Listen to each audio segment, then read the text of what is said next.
यशस्वी प्रधानमंत्री माननीय नरेंद्र भाई मोदी जी अपने मनोभाव प्रकट करेंगे।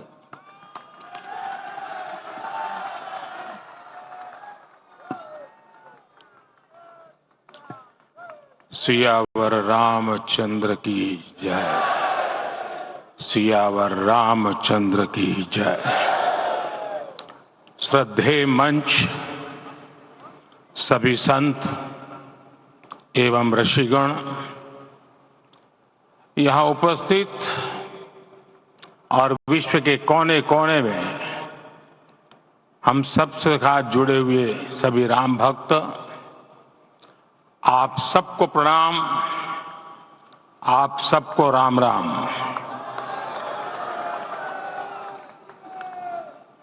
आज हमारे राम आ गए हैं।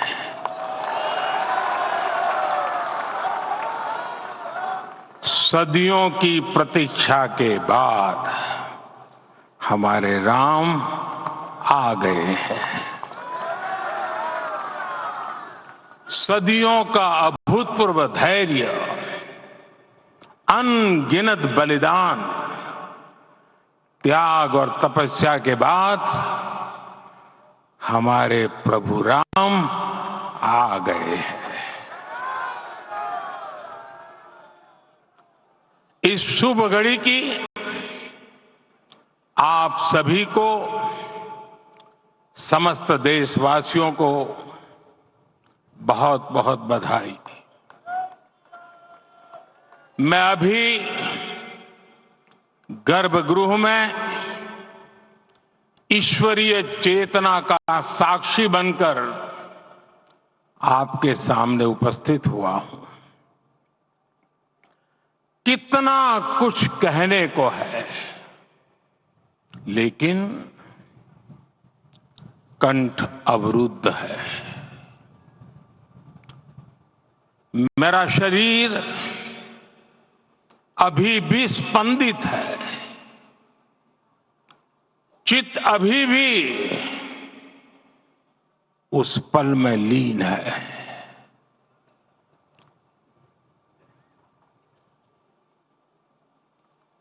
हमारे रामलला अब टेंट में नहीं रहेंगे।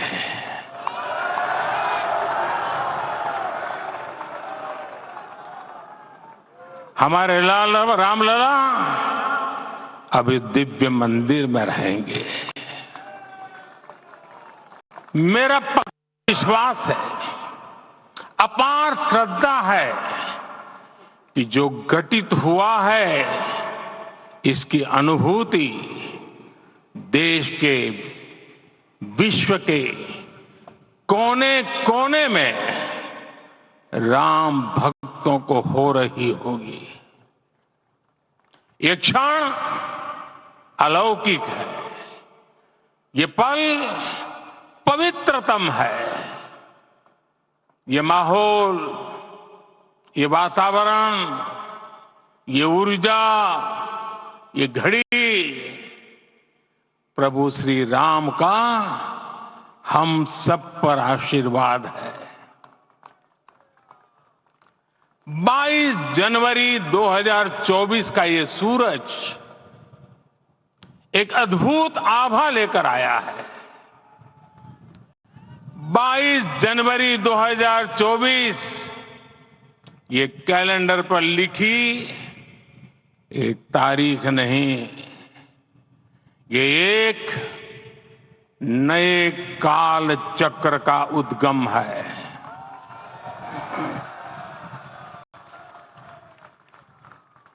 राम मंदिर के भूमि पूजन के बाद से प्रतिदिन पूरे देश में उमंग और उत्साह बढ़ता ही जा रहा था। निर्माण कार्य देख देशवासियों में हर दिन एक नया विश्वास पैदा हो रहा था। आज हमें सदियों के उस धैर्य की धरोहर मिली है। आज हमें श्री राम का मंदिर मिला है। गुलामी की मानसिकता को तोड़कर उठ खड़ा हो राष्ट्र, अतीत के हर दंश से हौसला लेता हुआ राष्ट्र ऐसे ही नव इतिहास का सृजन करता है। आज से 1000 साल बाद भी लोग आज की इस तारीख की, आज के इस पल की चर्चा करेंगे। और ये कितनी बड़ी राम कृपा है कि हम सब इस पल को जी रहे हैं, इसे साक्षात घटित होते देख रहे हैं। आज दिन दिशाएं, दिग दिगंत सब दिव्यता से परिपूर्ण है। ये समय सामान्य समय नहीं है। ये काल के चक्र पर सर्वकालिक शाही से अंकित हो रही अमिट स्मृति रेखाएं हैं। साथियों, हम सब जानते हैं कि जहां राम का काम होता है, वहां पवन पुत्र हनुमान अवश्य विराजमान होते हैं। इसलिए मैं राम भक्त हनुमान और हनुमान गढ़ी को भी प्रणाम करता हूं। मैं माता जानकी, लक्ष्मण जी, भरत, शत्रुघ्न सबको नमन करता हूं। मैं पावन अयोध्यापुरी और पावन सरयू को भी प्रणाम करता हूं।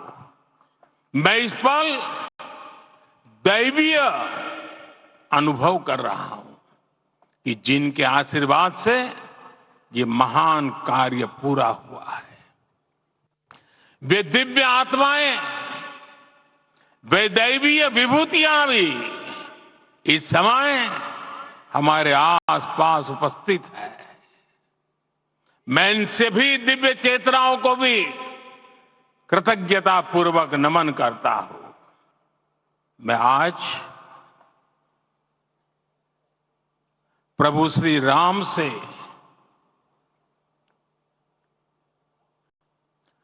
क्षमा याचना भी करता हूं। हमारे पुरुषार्थ, हमारे त्याग, तपस्या में कुछ तो कमी रह गई होगी कि हम इतनी सदियों तक ये कार्य कर नहीं पाए। आज वो कमी पूरी हुई है।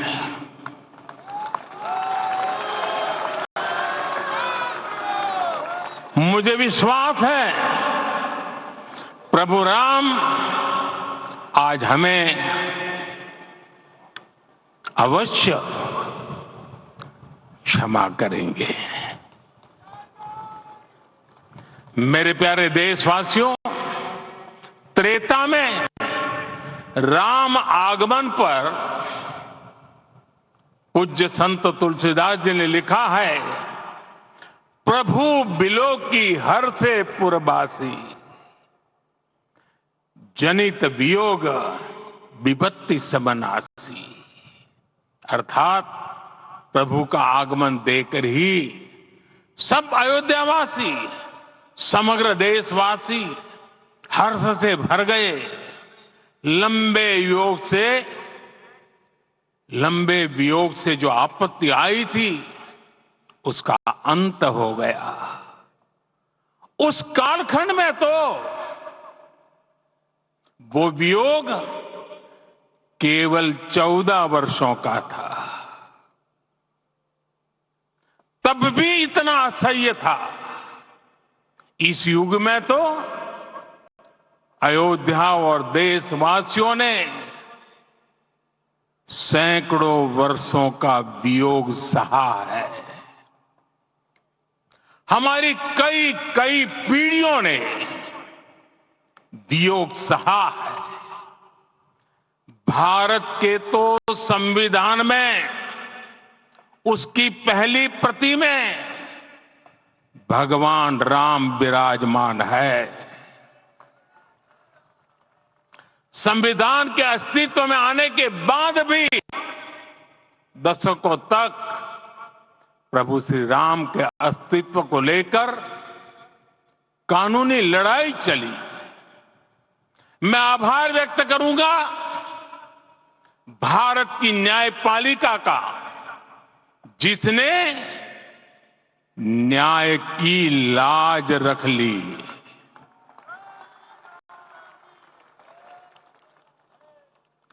न्याय के पर्याय प्रभु राम का मंदिर भी न्यायबद्ध तरीके से ही बना। साथियों, आज गांव-गांव में एक साथ कीर्तन संकीर्तन हो रहे हैं। आज मंदिरों में उत्सव हो रहे हैं। स्वच्छता अभियान चलाए जा रहे हैं। पूरा देश आज दीपावली मना रहा है। आज शाम घर घर राम ज्योति प्रज्वलित करने की तैयारी है। कल मैं श्री राम के आशीर्वाद से धनुषकोडी में राम सेतु के आरंभ बिंदु अरिचल मुनाई पर था। जिस घड़ी प्रभु राम समुद्र पार करने निकले थे, वो एक पल था जिसने काल चक्र को बदला था। उस भावमय पल को महसूस करने का मेरा ये विनम्र प्रयास था। वहां पर मैंने पुष्प वंदना की।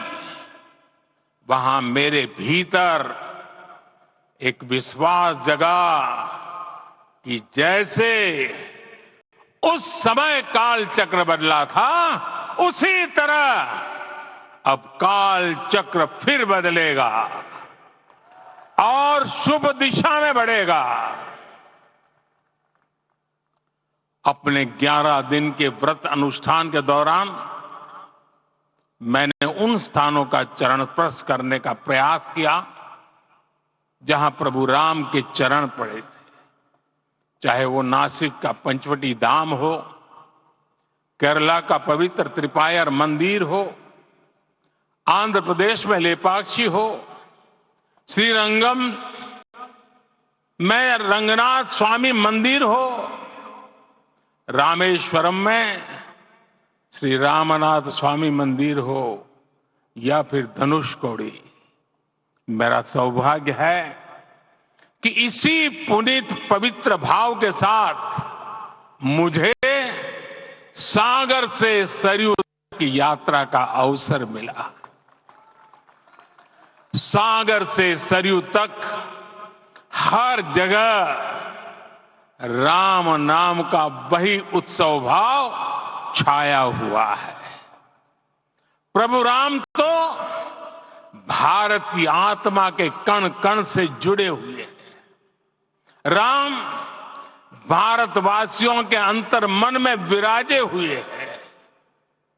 हम भारत में कहीं भी किसी की अंतरात्मा को छुएंगे तो इस एकत्व की अनुभूति होगी और यही भाव सब जगह मिलेगा।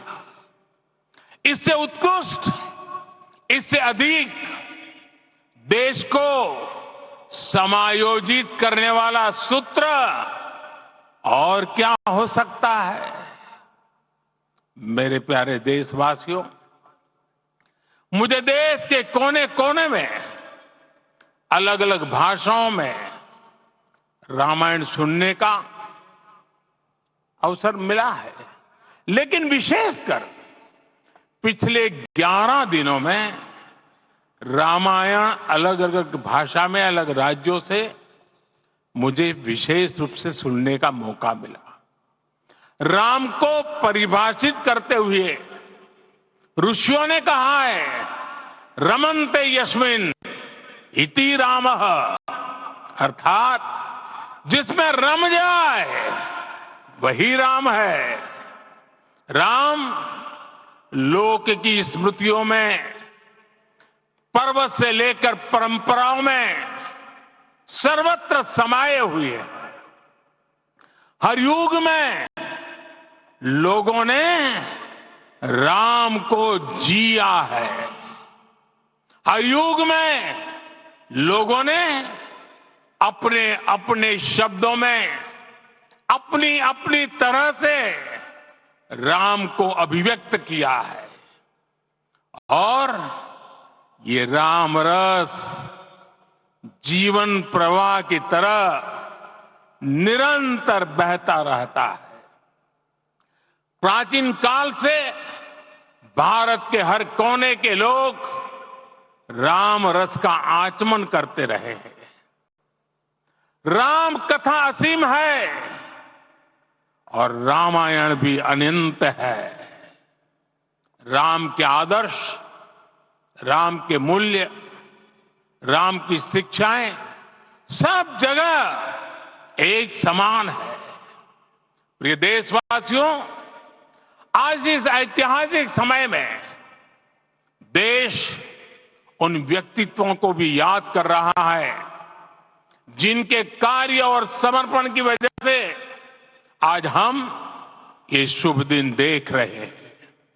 राम के इस काम में कितने ही लोगों ने त्याग और तपस्या की पराकाष्ठा करके दिखाई है।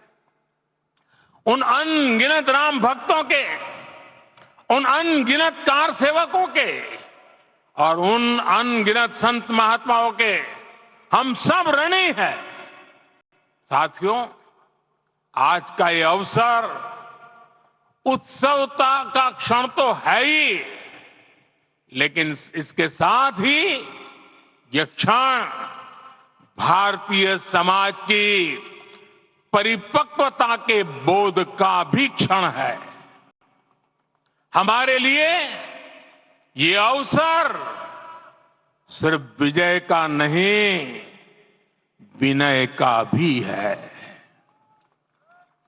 दुनिया का इतिहास साक्षी है कि कई राष्ट्र अपने ही इतिहास में उलझ जाते हैं। ऐसे देशों ने जब भी अपने इतिहास की उलझी हुई गांठों को खोलने का प्रयास किया, उन्हें सफलता पाने में बहुत कठिनाई आई, बल्कि कई बार तो पहले से ज्यादा मुश्किल परिस्थितियां बन गई। लेकिन हमारे देश ने इतिहास की इस गांठ को जिस गंभीरता और भावुकता के साथ खोला है, वो ये बताती है कि हमारा भविष्य हमारे अतीत से बहुत सुंदर होने जा रहा है। वो भी एक समय था जब कुछ लोग कहते थे कि राम मंदिर बना तो आग लग जाएगी। ऐसे लोग भारत के सामाजिक भाव की पवित्रता को नहीं जान पाए। रामलला के इस मंदिर का निर्माण भारतीय समाज के शांति, धैर्य, आपसी सद्भाव और समन्वय का भी प्रतीक है। हम देख रहे हैं ये निर्माण किसी आग को नहीं, बल्कि ऊर्जा को जन्म दे रहा है। राम मंदिर समाज के हर वर्ग को एक उज्जवल भविष्य के पथ पर बढ़ने की प्रेरणा लेकर आया है। मैं आज उन लोगों से आह्वान करूंगा, आइए आप महसूस कीजिए, अपनी सोच पर पुनर्विचार कीजिए। राम आग नहीं है, राम ऊर्जा है। राम विवाद नहीं, राम समाधान है। राम सिर्फ हमारे नहीं है, राम तो सबके हैं। राम वर्तमान नहीं, सिर्फ वर्तमान ही नहीं, राम अनंत काल है। साथियों, आज जिस तरह राम मंदिर प्राण प्रतिष्ठा के इस आयोजन से पूरा विश्व जुड़ा हुआ है, उसमें राम की सर्वव्यापकता के दर्शन हो रहे हैं। जैसा उत्सव भारत में है, वैसा ही अनेक देशों में है। आज अयोध्या का यह उत्सव रामायण की उन वैश्विक परंपराओं का भी उत्सव बना है। रामलला की ये प्रतिष्ठा वसुधैव कुटुंबकम के विचार की भी प्रतिष्ठा है। साथियों, आज अयोध्या में केवल श्री राम के विग्रह रूप की प्राण प्रतिष्ठा नहीं हुई है, ये श्री राम के रूप में साक्षात भारतीय संस्कृति के प्रति अटूट विश्वास की भी प्राण प्रतिष्ठा है। ये साक्षात मानवीय मूल्यों और सर्वोच्च आदर्शों की भी प्राण प्रतिष्ठा है। इन मूल्यों की, इन आदर्शों की आवश्यकता आज संपूर्ण विश्व को है। सर्वे भवन्तु सुखिनः, ये संकल्प हम सदियों से दोहराते आए हैं। आज उसी संकल्प को राम मंदिर के रूप में साक्षात आकार मिला है।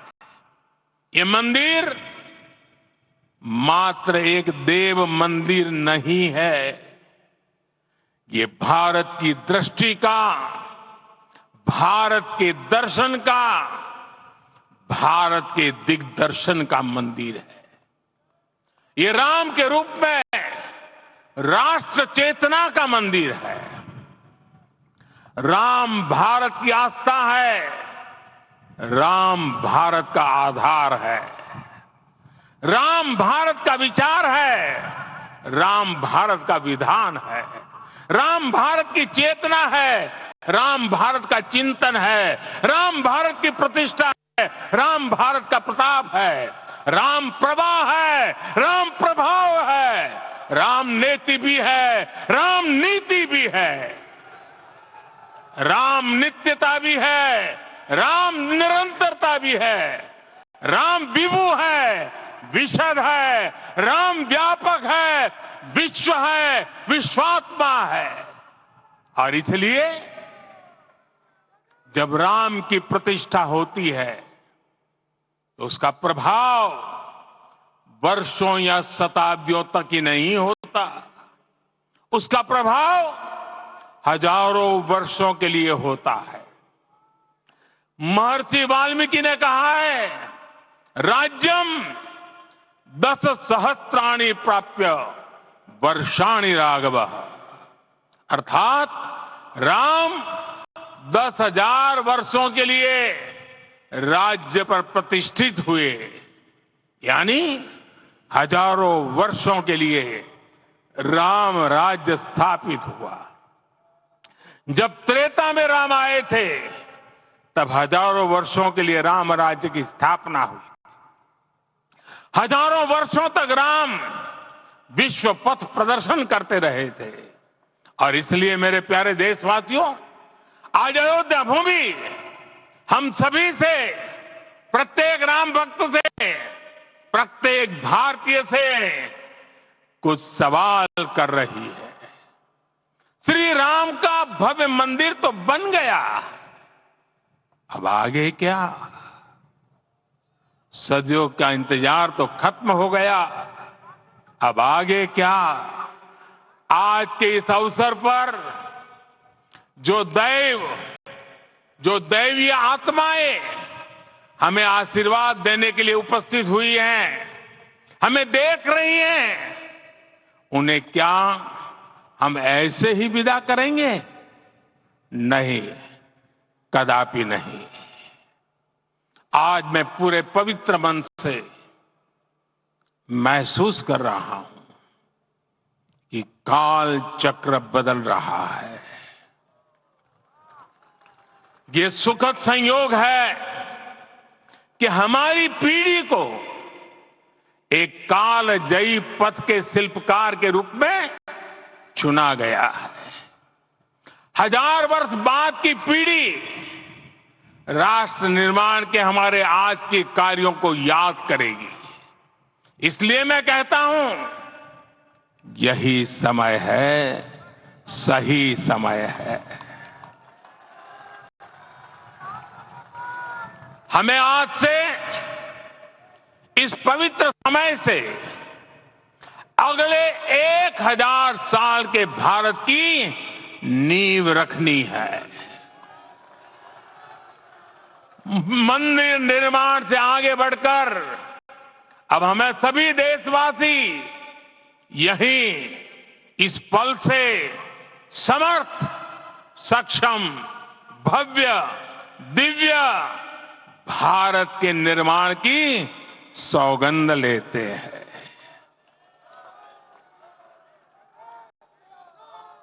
राम के विचार मानस के साथ ही जनमानस में भी हो, यही राष्ट्र निर्माण की सीढ़ी है। साथियों, आज के युग की मांग है कि हमें अपने अंतःकरण को विस्तार देना होगा। हमारी चेतना का विस्तार देव से देश तक, राम से राष्ट्र तक होना चाहिए। हनुमान जी की भक्ति, हनुमान जी की सेवा, हनुमान जी का समर्पण, ये ऐसे गुण हैं जिन्हें हमें बाहर नहीं खोजना पड़ता। प्रत्येक भारतीय में भक्ति, सेवा और समर्पण के भाव समर्थ, सक्षम, भव्य, दिव्य भारत का आधार बनेंगे। और यही तो है देव से देश और राम से राष्ट्र की चेतना का विस्तार। दूर सुदूर जंगल में, कुटिया में जीवन गुजारने वाली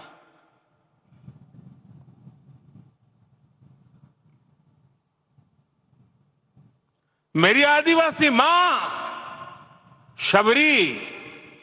शबरी का ध्यान आते ही अप्रतिम विश्वास जागृत होता है। मां शबरी तो कब से कहती थी, राम आएंगे।